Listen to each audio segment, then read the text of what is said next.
नमस्कार, आप देख रहे हैं आपका अपना चैनल न्यूज इंडिया। मैं हूं आपके साथ गौरव किशोर शर्मा। बुलेटिन का आगाज करेंगे बड़ी और अहम खबर के साथ। कुरुक्षेत्र से बड़ी खबर सामने आ रही है, जहां मुख्यमंत्री नायब सिंह सैनी पहुंचे हैं। आर्य महासम्मेलन में शिरकत करने के लिए मुख्यमंत्री नायब सिंह सैनी पहुंचे हैं। मुख्यमंत्री नायब सिंह सैनी ने आर्य महासम्मेलन में शिरकत की है। अच्छी युवा पीढ़ी का निर्माण हमारी जिम्मेदारी है, इस बात का जिक्र मुख्यमंत्री सैनी ने किया है। साथ के साथ उन्होंने कहा कि गुरुकुल देश को अच्छे संस्कारवान नागरिक दे रहा है। गुजरात के राज्यपाल आचार्य देवव्रत भी मौजूद रहे। हरियाणा के मुख्यमंत्री नायब सिंह सैनी कुरुक्षेत्र पहुंचे, जहां उन्होंने आर्य महासम्मेलन में शिरकत की।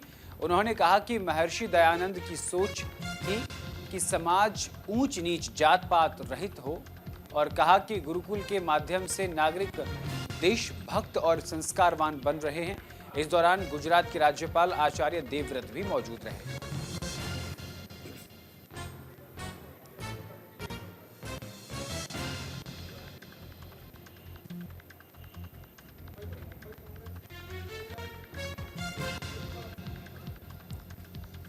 आपको बता दें, कुरुक्षेत्र पहुंचे मुख्यमंत्री नायब सिंह सैनी और आर्य महासम्मेलन में शामिल हुए। उन्होंने कहा कि अच्छी युवा पीढ़ी का जिम्मेदार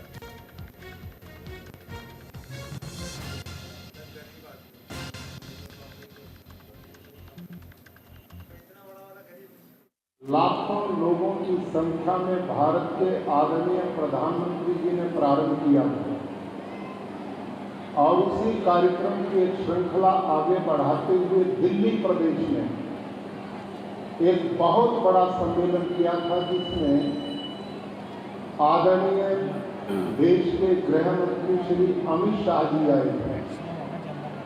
एक कार्यक्रम हमने रोहिणी में किया था, जिसमें माननीय राजनाथ सिंह जी, नड्डा साहब और तत्कालीन भारत के राष्ट्रपति श्री रामनाथ कोविंद जी पधारे थे।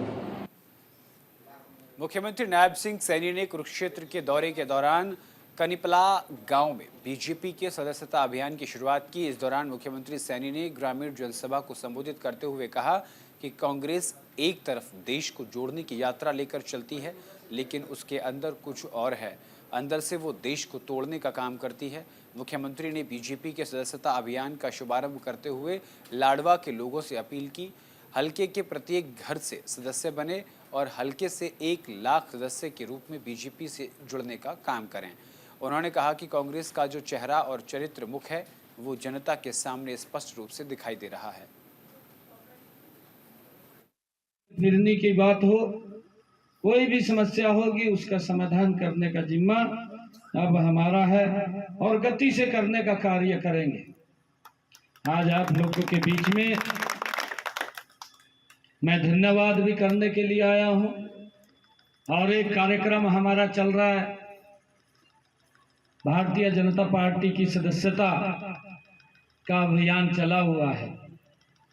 आदरणीय जगत प्रकाश नड्डा जी ने इसका शुभारंभ किया और मुझे खुशी है 1.5 महीना इस अभियान को स्टार्ट किए हुए हुआ है और 1.5 महीने के अंदर पूरे देश के अंदर 10 करोड़ से ज्यादा भारतीय जनता पार्टी के सदस्य बने हैं और लगातार बन रहे हैं। आगे रुक करते खबरों का। अनिल विज ने राहुल गांधी पर जमकर निशाना साधा है। उन्होंने कहा कि पूरी जानकारी लेकर राहुल गांधी कोई भी बयान दें, हारने के बाद ईवीएम का मुद्दा उठाते हैं। भारतीय जनता पार्टी क्षेत्रवाद या जातिवाद नहीं करती। इन तमाम बड़ी बातों का जिक्र मंत्री अनिल विज ने किया। हरियाणा के परिवहन मंत्री और बीजेपी के वरिष्ठ नेता अनिल विज ने राहुल गांधी पर जमकर निशाना साधा और कहा कि राहुल गांधी को पूरी जानकारी नहीं होती है, उन्हें पूरी जानकारी लेकर बोलना चाहिए। वहीं कांग्रेस अध्यक्ष मल्लिकार्जुन खड़गे पर निशाना साधते हुए कहा कि कांग्रेस के लोग हारने पर ईवीएम का रोना रोते हैं। इस दौरान उन्होंने अरविंद केजरीवाल पर तंज कसते हुए कहा कि केजरीवाल ने पूरे देश की राजनीति को खराब कर दिया है।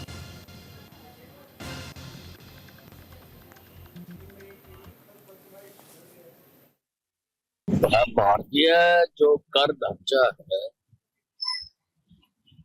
उसमें पहले तो कांग्रेस के राज में जो बना हुआ था इनकम टैक्स का, सेल टैक्स का, उसमें सुधार ही किया, उसमें जीएसटी बनाया।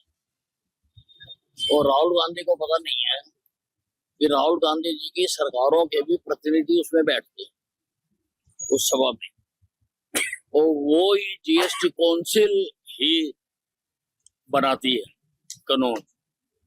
और राहुल गांधी जी तो कहीं से भी बोलना शुरू कर देते हैं।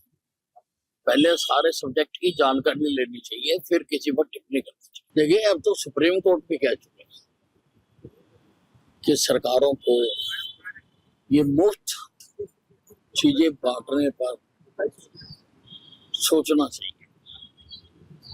और केजरीवाल जी ने सारे देश की राजनीति को खराब किया और खुद भी इनके प्रदेशों में जो जो इन्होंने कहा था वो लोगों को मिल नहीं रहा। और दिल्ली में तो लोकसभा में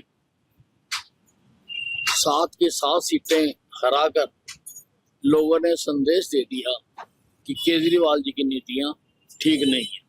कांग्रेस ने रोने का मापदंड तय कर रखा कि जब हार जाओ तो ईवीएम पर रोना है, ईवीएम के सिर पर ही ठीकरा फोड़ना है। तो इसीलिए प्रधान का काम होता है कि जो हिदायतें उन्होंने दे रखी हैं उसका वो पालन करवाए। इसीलिए उन्होंने ये बात कही कि ईवीएम को रोकना है। जहां जीत जाते हैं वहां ईवीएम का नाम नहीं लेते। हरियाणा में भी जहां हारे हैं वहां ईवीएम को दोष दे रहे हैं, और जहां जीते हैं वहां क्यों नहीं देते। और इसी बीच बड़ी खबर सामने आ रही है। रणदीप सुरजेवाला ने मुख्यमंत्री सैनी पर निशाना साधा है। उन्होंने कहा कि किसान अपनी जान दे रहे हैं, भारतीय जनता पार्टी की सरकार अनजान बनी हुई है। ये बड़ी खबर, बड़ी जानकारी आप तक पहुंचा रहे हैं। जिस तरीके से लगातार कांग्रेस पर हमलावर हैं, आपको बता दें रणदीप सुरजेवाला ने मुख्यमंत्री सैनी को टेलीप्रॉम्प्टर का नाम दिया। उन्होंने कहा कि 2000 या 2100 रुपए में किसान धान बेच रहे हैं, यानी एमएसपी से भी एमएसपी पर नहीं खरीदे जा रहे हैं। तमाम बातों का जिक्र किया। डीएपी खाद की किल्लत से भी किसान परेशान हैं। कांग्रेस नेता रणदीप सुरजेवाला ने हरियाणा के मुख्यमंत्री पर जमकर निशाना साधा और कहा कि किसान परेशान है, लेकिन हरियाणा की बीजेपी सरकार इससे अनजान है। किसानों को डीएपी खाद नहीं मिल पा रहा है और मजबूरी में किसानों को अपना धान 2000 से 2100 रुपए में बेचना पड़ रहा है। सरकार ने वादा किया था कि बीजेपी सरकार बनते ही किसानों का धान 3100 रुपए प्रति क्विंटल के हिसाब से खरीदेगी, बिकेगा, लेकिन सरकार का ये वादा खोखला निकला। इस दौरान रणदीप सुरजेवाला ने मुख्यमंत्री सैनी को टेलीप्रॉम्प्टर की संज्ञा दी। तो ये बड़ी खबर, बड़ी जानकारी। रणदीप सुरजेवाला ने मुख्यमंत्री सैनी को टेलीप्रॉम्प्टर कहा है। 2000 या 2100 रुपए में किसान अपना धान बेच रहे हैं, ये कहा है। डीएपी खाद की किल्लत से किसान परेशान हैं, इस बात का भी जिक्र जो है वो कहा गया है। मुख्यमंत्री श्रीमान नायब सैनी आजकल खूब झूठ के गुब्बारे टेलीप्रॉम्प्टर के माध्यम से उड़ा रहे हैं। जुमलों के शगुफे घड़ रहे हैं, परंतु जुमलों के शगुफे और झूठ के गुब्बारों से हरियाणा में डीएपी उपलब्ध ना होने की सत्यता नहीं बदल सकती। नायब सैनी जी, 2 सवालों का जवाब आपको हरियाणा के किसान को देना पड़ेगा। पहला, 3100 रुपया प्रति क्विंटल धान का एमएसपी कब देंगे? याद करिए, मुख्यमंत्री श्री नायब सैनी जी ने चुनाव में वादा किया था कि 8 अक्टूबर 2024 से धान के किसान को 3100 रुपया एमएसपी का मिलेगा। हरियाणा में हाहाकार मचा है, मंडी अटियां पड़ी हैं, 1 महीने से कोई खरीदने वाला नहीं। और भारतीय जनता पार्टी के नेता बनवारी लाल ने कांग्रेस पर तंज कसा है। उन्होंने कहा कि गुटबाजी से कांग्रेस अभी तक उभर नहीं पाई है। कांग्रेस नहीं चुन पा रही अपना विपक्ष का नेता, आपसी फूट के चलते नहीं चुन पा रहे हैं नेता।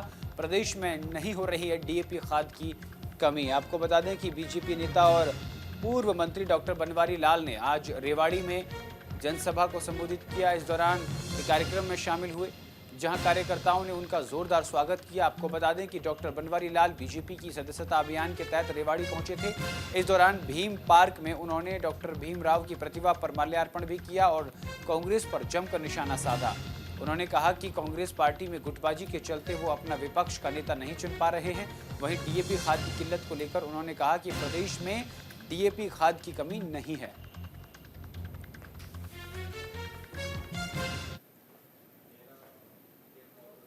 लांछन लगाना, उनको उनकी बुराई करना, लेकिन जिस तरह से पूरे प्रदेश के अंदर, जिस तरह से हरियाणा के अंदर सारी की सारी फसलें एमएसपी पर खरीदने का काम हमारी सरकार ने किया है और खाद की कोई दिक्कत, कभी बार क्या होता है कि रैक वगैरह नहीं आता तो उसमें डिले हो सकता है, लेकिन ऐसा कोई कमी नहीं है। लोगों को कोई असुविधा, किसानों को कोई असुविधा नहीं होगी, इस तरह का प्रयास सरकार कर रही है।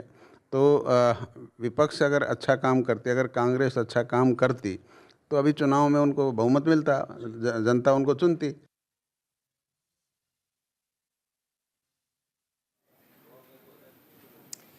गुरुग्राम महानगर विकास प्राधिकरण यानी GMDA की इन्फोर्समेंट टीम ने गुरुग्राम के सबसे पुराने और सबसे महत्वपूर्ण बाजारों में से एक सदर बाजार में नगर निगम की टीम के साथ मिलकर अतिक्रमण के विरुद्ध अभियान चलाया। आपको बता दें कि सदर बाजार में दुकानदारों और रेहड़ी वालों के कारण बहुत ज़्यादा अतिक्रमण हो गया है और बाजार की करीब 30 फुट चौड़ी गलियां 10 फुट में सिमट गई हैं। फेस्टिवल सीजन में यहां पर पैदल चलने की भी जगह नहीं होती है। दुकानदारों ने दुकानों के आगे सामान रखकर कब्जा कर लिया है। वहीं नगर निगम प्रशासन ने और पटरी पर रखे सामानों को वहां से हटवा दिया गया है। देखिए, सदर बाजार में हमने कल भी काफी जो इलीगल रेडियां लग रखी थी उसको हटाया, उससे मेरा ख्याल काफी समाधान हुआ। मैंने पहले भी बोला है कि हम किसी भी दुकानदार के अगेंस्ट नहीं है, ना ही बिना दुकानदारों के सलाह मशवरा के साथ बिना उसके हम कोई डायरेक्ट एक्शन नहीं लेंगे। लेकिन जो हमने बुनियादी करवाई है, जिन लोगों को हमने पहले बोल दिया था, वो लोगों में सुधार आना चाहिए। जैसे आप ये सब्जी मंडी देखें, मेरे हिसाब से जितनी मैं असेसमेंट कर सकता हूँ 70% इम्प्रूवमेंट इस बाजार में है। और करनाल के नगला रोडान के समीप एक पशु व्यापारी से पिस्तौल के बल पर 1,15,000 रुपये छीनने का मामला सामने आया है। पीड़ित उत्तर प्रदेश के गंगोहा के गांव लखनौती का रहने वाला है। सूचना मिलने पर डीएसपी सोनू नरवाल, इंद्री थाना प्रभारी पुलिस बल के साथ मौके पर पहुंचे और पीड़ित से बातचीत कर जांच शुरू कर दी। फिलहाल पुलिस का कहना है कि इस मामले में जांच जारी है। ये वारदात कहां हुई है, ये वारदात हुई है या नहीं। वहीं पीड़ित शकील ने बताया कि वो पशुओं का व्यापार करता है और किसी को पैसे देने के लिए निकला था, लेकिन रास्ते में किसी ने उससे लिफ्ट मांगी और कुछ दूरी पर जाकर लिफ्ट मांगने वाले व्यक्ति ने उस पर पिस्तौल तान दी और पैसा लेकर फरार हो गया। एक शकील था नाम का, जो यूपी का रहने वाला था, पशु वगैरह खरीदने जा रहा था समाल का, जो अम्बाला के पास है, उससे इस्माइलाबाद उसके पास से कुछ पैसे छीनने हैं।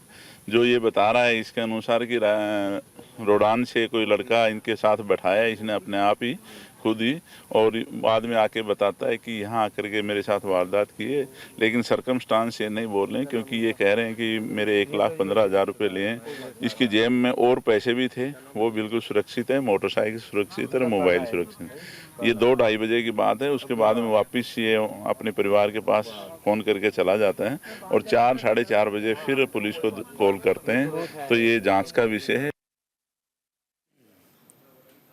हरियाणा के करनाल में नकाबपोश बदमाशों ने महिला सरपंच के घर पर दिन दहाड़े फायरिंग की थी।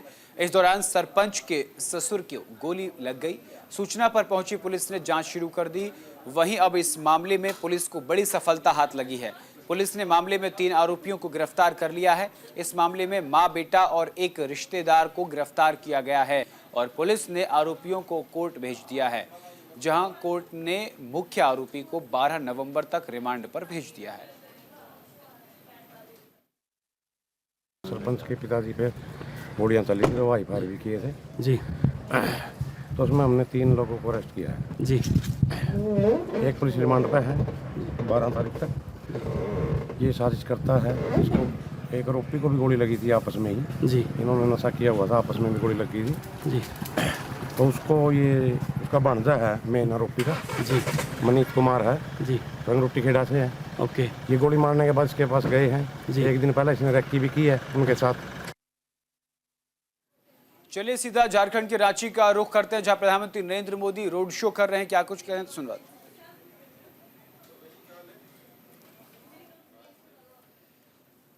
प्रधानमंत्री नरेंद्र मोदी झारखंड की रांची में रोड शो कर रहे हैं। रोड शो के जरिए झारखंड में एनडीए की जीत सुनिश्चित करने का आह्वान यहां पर प्रधानमंत्री नरेंद्र मोदी करते हुए नजर आ रहे हैं। आपको बता दें कि प्रधानमंत्री नरेंद्र मोदी झारखंड में होने वाले विधानसभा चुनाव के मद्देनजर आज झारखंड के रांची में पहुंचे हैं प्रधानमंत्री नरेंद्र मोदी, और वहां रोड शो के जरिए जनता को भारतीय जनता पार्टी और एनडीए के पक्ष में मतदान करने की अपील करते हुए नजर आ रहे हैं प्रधानमंत्री नरेंद्र मोदी।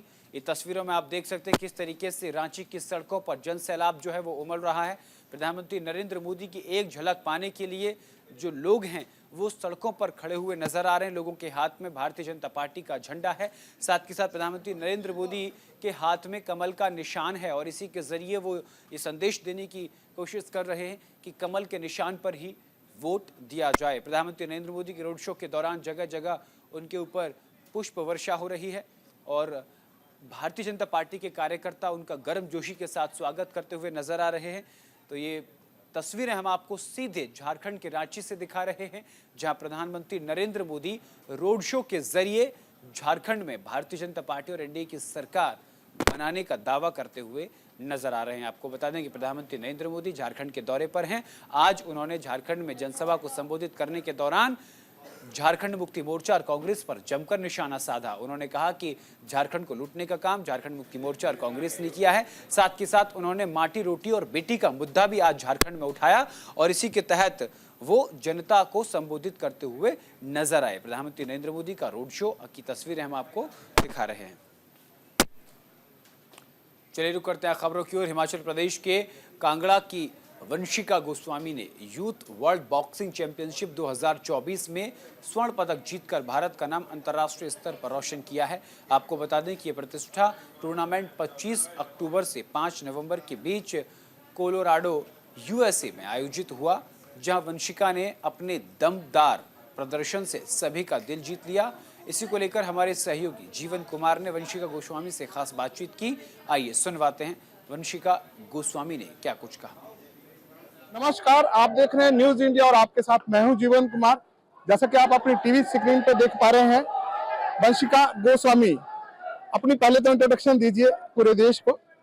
नमस्ते, मेरा नाम वंशिका गोस्वामी है। मैं वर्ल्ड चैंपियनशिप में मेरा गोल्ड आया है अंडर 19 बॉक्सिंग चैंपियनशिप में, जो कोलोराडो में हुआ था यूएसए में, और मैं 81+ केजी में बॉक्सिंग करती हूँ। धन्यवाद। और मैं ज्वाला जी की रहने वाली हूँ और इंडिया को रिप्रेजेंट किया है मैंने।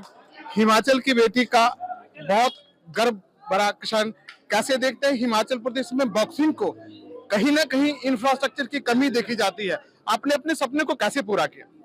मैंने अपना सफ़र ज्वाला जी एक छोटे से गांव में शुरू किया था, और मैंने बहुत अच्छी प्रैक्टिस की, पर यहाँ पे फैसिलिटीज़ नहीं थी, तो मैं एनसीओ साई रोहतक में प्रैक्टिस करती हूँ।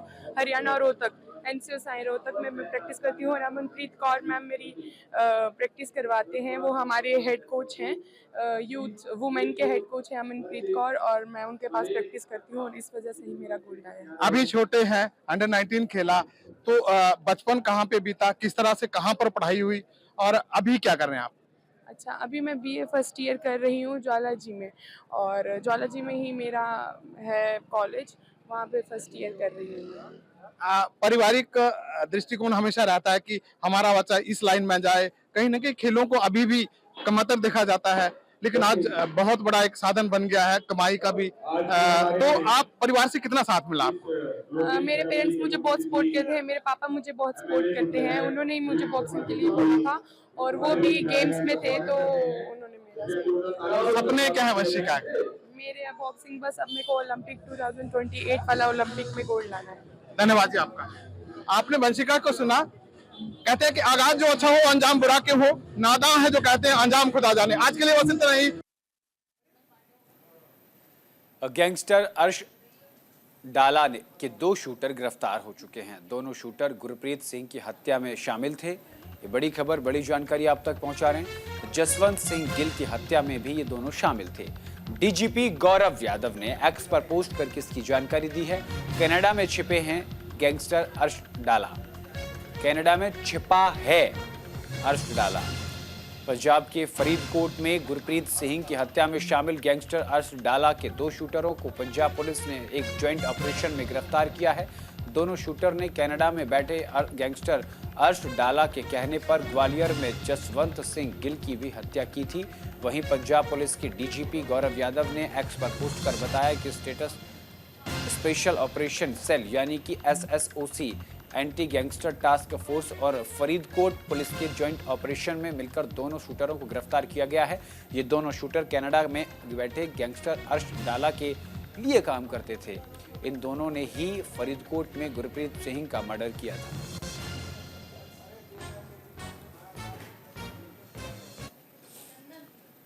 और भटिंडा के डेप्यूटी कमिश्नर शौकत अहमद ने आज किसानों के खेतों का दौरा किया। इस दौरान उन्होंने किसानों से मुलाकात की और उनकी समस्याओं को सुना और पराली ना जलाने वाले किसानों की जमकर तारीफ की। वहीं इसके बाद उन्होंने सीरियावाला गांव की अनाज मंडी का भी दौरा किया और धान लिफ्टिंग को लेकर आ रही समस्या पर भरोसा दिया कि 2 से 3 दिन में इस समस्या का समाधान हो जाएगा। इस दौरान उनके साथ भटिंडा के SSP अवनीत कोडला भी मौजूद रहे। खबर मोगा के गांव समालसर से है, जहां पर हांगकांग के एक व्यक्ति ने थाने में शिकायत दर्ज कराई कि उसके घर से सोना और नकदी की चोरी की है, जिसके बाद पुलिस ने कार्रवाई करते हुए नकदी चोरी करने वाली महिला को गिरफ्तार कर लिया। पुलिस ने मामले का खुलासा करते हुए बताया कि गिरफ्तार महिला हांगकांग में रहने वाले व्यक्ति के एक बेटे और 2 बेटियों की देखरेख करती थी, लेकिन उसने उसके घर से 12 तोला सोना और 70,000 नकदी चोरी कर ली। पुलिस ने कार्रवाई करते हुए आरोपी महिला को पूरे चोरी के सामान के साथ गिरफ्तार कर लिया है। आगे की कार्रवाई शुरू कर दी है।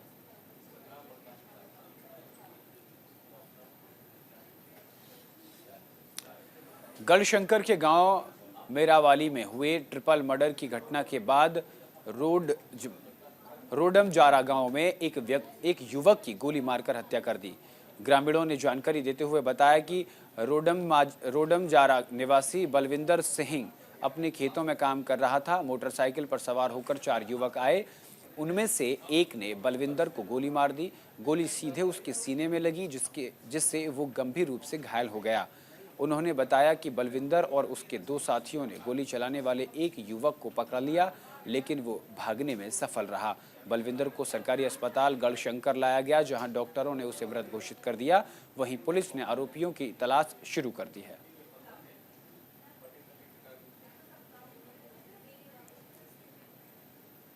और फिलहाल के लिए मेरे साथ इस बुलेटिन में इतना ही। देश और दुनिया की तमाम बड़ी और अहम खबरों के लिए देखते रहिए सिर्फ न्यूज़ इंडिया। नमस्कार।